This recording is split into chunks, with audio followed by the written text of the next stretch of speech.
Welcome back to the Paper Gain Show. Today we're going to dive into a topic that is near and dear to my heart, something that I'm dealing with as a parent of a 2 and a 5-year-old, and that is how to fund college expenses given how expensive they already are. I looked at TCU where I went, and it's doubled in cost. It's now over 80,000. You've got schools like Tech that are at 30,000. So college expenses are just very expensive at this point.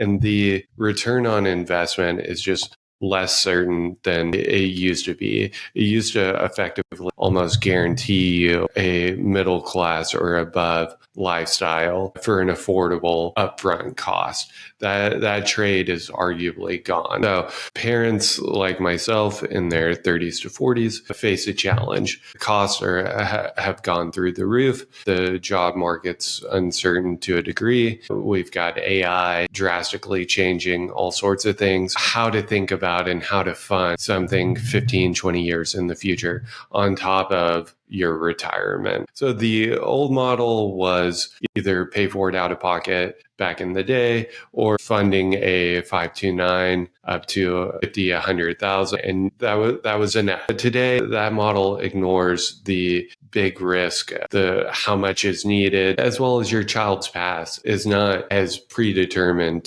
to go to college in the same way that many of us did. So today, we're going to hit on two tools that are well known, but this is just my perspective as an advisor and parent. And that's a 529. Nothing groundbreaking here. I know that, but it does offer that tax-free growth for qualified education expenses. It is a great foundational tool for arguably 50% or more of your kids' education expenses.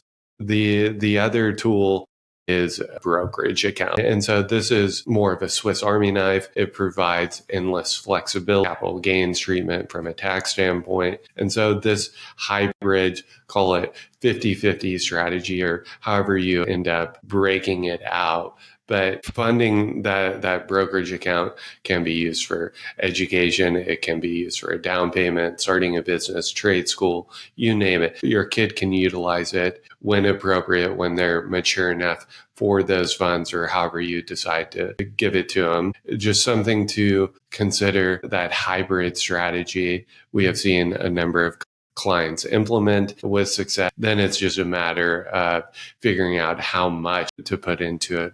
A lot of that is usually driven by how much you're able to fund on top of all your other current obligations, but more really just wanted to hit on how to think about it going forward and just things to consider given all the uncertainty around higher education and the costs there, and not just super funding every year as much as possible into a 529 plan and then being stuck with a couple $100,000 in a plan, and then your kid gets a scholarship or doesn't go to school or doesn't need it. Granted, you can always change beneficiary. You can now get some of that money into the Roth bucket over time. But really just wanted to hit on how to think about things going forward, as well as obviously each individual situation is different, but just wanted to hit on how we think about things more often than not as advisors and as parents.